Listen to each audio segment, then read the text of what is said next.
নিম্নকক্ষে আমাদের এই আসনভিত্তিক পদ্ধতি হতে পারে, উচ্চকক্ষে আমাদের সংখ্যানুপাতিক পদ্ধতি হতে পারে। স্বৈরাচার আরও পাকাপোক্ত হবে যদি আমরা যে আসনভিত্তিক করি।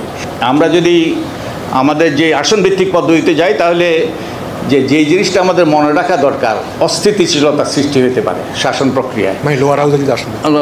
লোয়ার হাউসে আমরা নির্বাচন ব্যবস্থা সংস্কার কমিশনের পক্ষ থেকে একটা অ্যানালাইসিস করেছিলাম। সেদিন আমাদের এনসিপির পক্ষ থেকে সেদিন আমাদের ঐক্যমত্য কমিশনে উত্থাপন করা হয়েছে। আমরা যদি গত 4টা নির্বাচনের দিকে তাকাই, 1991 সাল, 1996, 2001 এবং 2008, তো এই 4টা নির্বাচন ধরে নেওয়া হয় যে মোটামুটি গ্রহণযোগ্য হয়েছে। এই 3টা নির্বাচনে এই 4টা নির্বাচনে অবশ্যই 2001 সালে বিএনপি ব্যাপক সংখ্যাগরিষ্ঠতা পেয়েছে, আর আওয়ামী লীগ তো প্রায় সবগুলো আসনে পেয়েছে 2008-এ।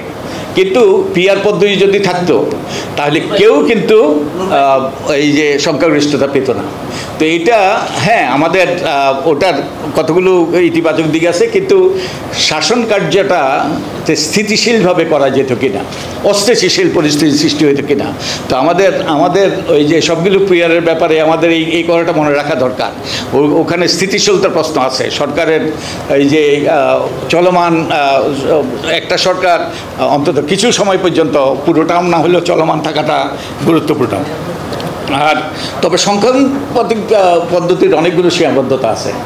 আমরা নারী আসনের কথা আলাপ করছি, যেই সীমাবদ্ধতাগুলোর কথা বলি আমরা এখন বর্তমান নারী আসনে, সেই সীমাবদ্ধতাগুলো কিন্তু এই সংখ্যানুপাতিক পদ্ধতির ব্যাপারে প্রযোজ্য। যেমন সরাসরি নির্বাচন নয়, যোগ্যতা না সম্পর্ক, ওই যে নারীর ব্যাপারে যেটা বলি সেখানেও সম্পর্ক হইতে পারে, এবং এটাও ফায়দা প্রদানের হাতিয়ার হইতে পারে। সবচেয়ে বড় কথা মনোনয়ন বাণিজ্য যেই ব্যাধি সেটা হইতে পারে।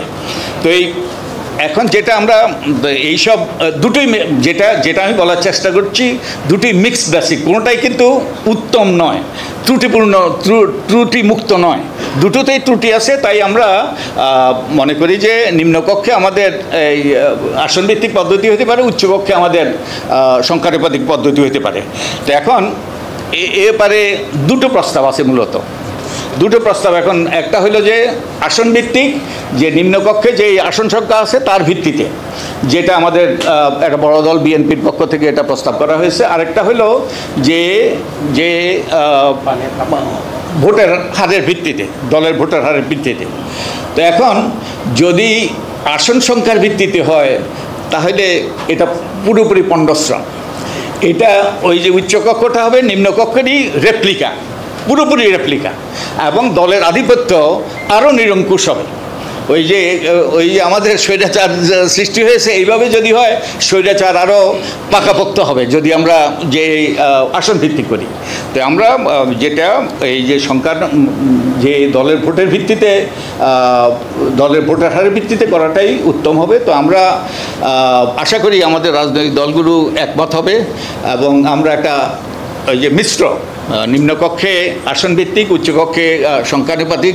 তবে আমি আপনার সাথে একটু দ্বিমত করব বিনয়ের সাথে, যে সব ক্ষেত্রেই কিন্তু আমাদের সংখ্যানুপাতিক পদ্ধতিতে যাওয়াটা ঠিক হবে কি না আমি নিশ্চিত নই। যদিও আমাদের প্রফেসর নজরুল ইসলাম, ডক্টর নজরুল ইসলাম এভাঞ্জেলিক্যাল জিল নিয়ে কথা বলেন, তবুও আমি মনে করি মিশ্র পদ্ধতি, যেমন যেখানে উচ্চপক্ষটা আমাদের ওই যে দলের ভোটের হারের ভিত্তিতে হওয়াটা বাঞ্ছনীয় হবে, এবং এটা রিয়েলি চেকস অ্যান্ড ব্যালেন্সের একটা পদ্ধতি প্রতিষ্ঠিত হবে।